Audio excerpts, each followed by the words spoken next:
Hello students, कैसे हो आप सब लोग। आज हम करेंगे हर्यक वंश का जो द्वितीय शासक है अजातशत्रु। अजातशत्रु बिंबिसार के बाद शासक बना और अजातशत्रु को पितृहंता के नाम से जाना जाता है क्योंकि उसने अपने पिता बिंबिसार की हत्या की। बौद्ध स्रोतों के अनुसार उसने देवदत्त के उकसाने पर बिंबिसार की हत्या की और भरूच के स्तूप में वो महात्मा बुद्ध से मिलकर अपने पिता की हत्या का पश्चाताप करते हुए उकेरा गया है। जबकि जैन स्रोत ये मानते हैं कि उसने अपने पिता की हत्या नहीं की, केवल उसने अपने पिता को क्या करा है, कारावास में डाला है।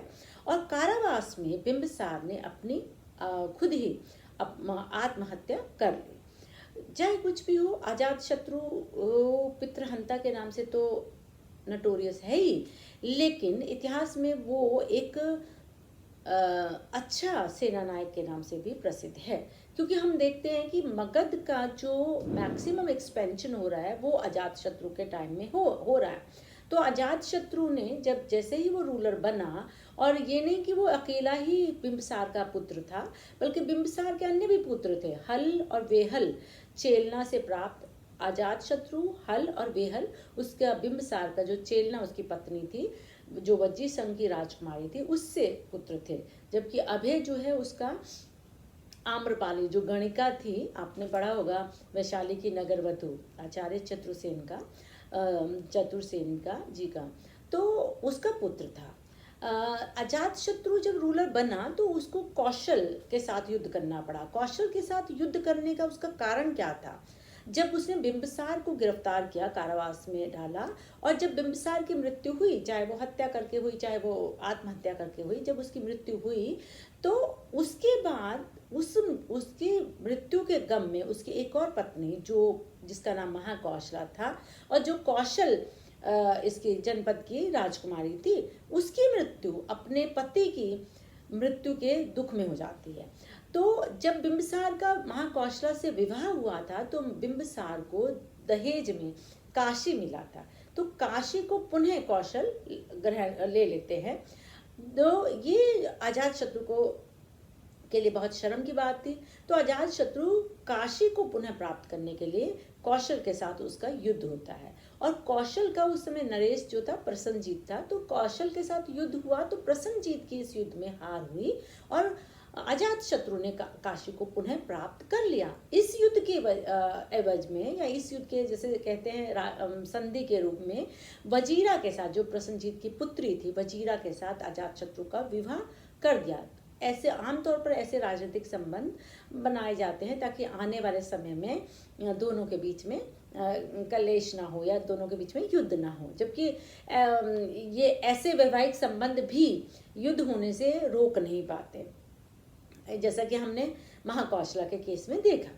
तो वजीरा के साथ उसका विवाह हो गया और कौशल नरेश के साथ उसकी संधि हो गई, यानी मित्रता हो गई। लेकिन कौशल नरेश प्रसन्नजीत का, उसके कुछ समय बाद ही कौशल नरेश प्रसन्नजीत के खिलाफ विद्रोह, उसका सेनापति ही विद्रोह कर लेता है, और कौशल नरेश प्रसन्नजीत मगध की मदद के लिए राजगढ़ पहुंचता है, लेकिन उससे पहले उसकी मृत्यु हो जाती है।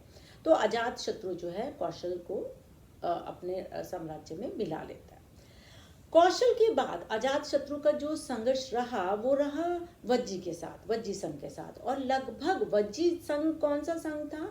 जैसा कि हमने जब जनपद किए थे 16 जनपद, तो मैंने आपको बताया था कि दो तरह के सिस्टम थे। एक था मोनार्कियल सिस्टम और एक था रिपब्लिकन सिस्टम, यानी एक राजतंत्रात्मक सिस्टम था और एक गणतंत्रात्मक सिस्टम था। तो वज्जी जो था वो क्या था? तो वज्जी जो था वो 8 कुलों का संघ था, जिसमें कि मुख्यतः शाक्य, ज्ञात्रक और इसके अलावा लिच्छवी, उम्र, भोग, इक्ष्वाकु, ये कुल थे। वज्जी काफ़ी शक्तिशाली कुल रहा होगा, संघ रहा होगा, क्योंकि वज्जी और मगध का 16 वर्षों तक लगातार संघर्ष रहा। और 16 वर्ष, मगध तो बहुत बड़ा साम्राज्य था, मगध जैसे साम्राज्य को वो 16 साल तक फेस कर रहा है और संघर्ष 16 साल तक चल रहा है। तो ये कहीं ना कहीं जो संघों की शक्ति है उसका मतलब उसका सूचक है। क्लियर?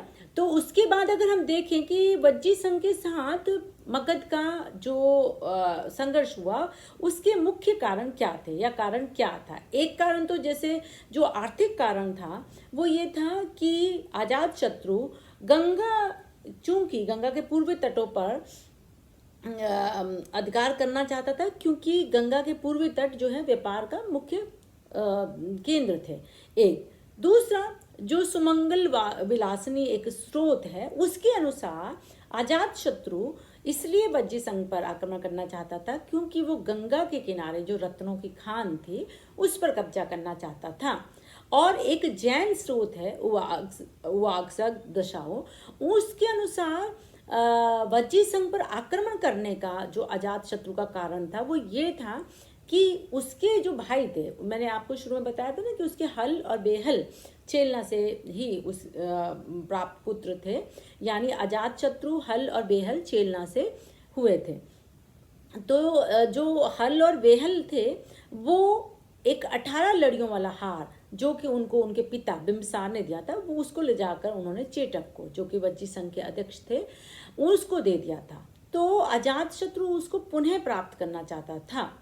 और एक और रीजन था, वो ये था कि सेनाग नामक हाथी जो कि बहुत प्रसिद्ध था, और आपको पता है मगध जो है वो किसके लिए जाना जाता था, हाथियों के लिए जाना जाता था। सेनाग जो है एक प्रसिद्ध हाथी था जो कि रॉयल लेडीज पर पानी की बारिश किया करता था या पानी का छिड़काव किया करता था। तो वो हाथी भी किसके पास था, वज्जी संघ का जो अध्यक्ष था चेटक, जो कि किसका नाना था, हल और बेहल का नाना था, उनको दे दिया था। तो अजातशत्रु उसको प्राप्त भी करना चाहता था। कुछ भी हो, मुख्य कारण तो मुझे लगता है कि जो व्यापारिक है यानी आर्थिक कारण है वो रहा होगा। तो वज्जी संघ पर जब अजातशत्रु ने आक्रमण किया तो अजातशत्रु वज्जी संघ को आसानी से हरा नहीं पाया। क्यों? क्योंकि मैंने आपको बताया कि संघर्ष जो है वो 16 साल तक चला। तो अजातशत्रु भी पूरा डिटरमाइंड था कि किसी भी तरीके से साम दाम दंड भेद से उसे वज्जी संघ पर कब्जा करना है। तो इसके लिए वो अपना एक मंत्री वत्स्यकार को महात्मा बुद्ध के पास भेजता है, और वत्स्यकार महात्मा बुद्ध से पूछता है कि किस तरीके से वज्जी संघ को हराया जा सके। महात्मा बुद्ध उसको बहुत ही छुपे हुए ढके छुपे शब्दों में बताते हैं कि वज्जी संघ को तब तक हराया नहीं जा सकता जब तक कि वज्जी संघ के लोग जो हैं वो धर्म का पालन करते हैं, यानी और की धर्म और एकता का पालन करते हैं। तो वत्स्यकार जो है वो ग्रेजुअली अंडर द कारपेट वो वज्जी संघ में फूट डलवा देता है, और उसके बाद अजातशत्रु पुनः आक्रमण करता है। तो अजातशत्रु उस युद्ध में जीत जाता है, और इस युद्ध में उसके जीतने के 2 वेपन्स भी थे, मतलब कूटनीति तो थी और अजातशत्रु अच्छा सेना नायक भी था, लेकिन इसके साथ साथ 2 जो हथियार हैं उनके बारे में कहा जाता है कि वो हथियार उसके युद्ध में वज्जी संघ के खिलाफ युद्ध में जीत का मुख्य कारण बने। और ये 2 वेपन कौन से थे, एक का नाम था रथ मूसल और दूसरे का नाम था महाशिला कंटक। रथ मूसल जो था एक तरह से ऐसा वो था जो कि रथ पे बहुत शार्प हथियार लगे हुए थे, जो कि अगर शत्रु की सेना में जाएगा तो वो अगर चक्राकार में वो हथियार घूमेंगे तो नेचुरली वो क्या करेगा, वो शत्रु के सैनिकों को काटता हुआ जाएगा। दूसरा जो हथियार था वो था महाशिला कंटक, और महाशिला कंटक जो है वो हथियार क्या था कि जो एक किस्म से हथियार एक ऐसा वेपन था जो कि बहुत फोर्स से शिला यानी पत्थरों को फेंकता था। अब आप सोचिए कि कुछ मिसाइल, जैसा कि वो गोले फेंकते हैं आजकल की मिसाइल, वो पत्थर फेंकता था। और अगर ये सोचो कि अगर ये महाशिला कंटक ऊपर हाइट पे हो और वो पत्थर फेंके तो कितने फोर्स से पत्थर शत्रु के सैनिकों पे फेंके जाएंगे।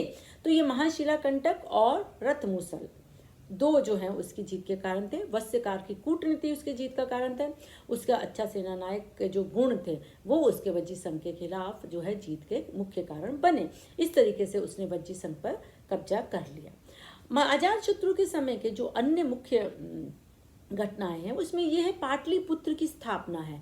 पाटलिपुत्र नामक दुर्ग की, पाटलिपुत्र को जो कैपिटल बनाता है वो अजातशत्रु के बाद जो उसका पुत्र है उदयन, उदयन बनाता है, लेकिन पाटलिपुत्र नामक दुर्ग की स्थापना जो है वो अजातशत्रु करता है।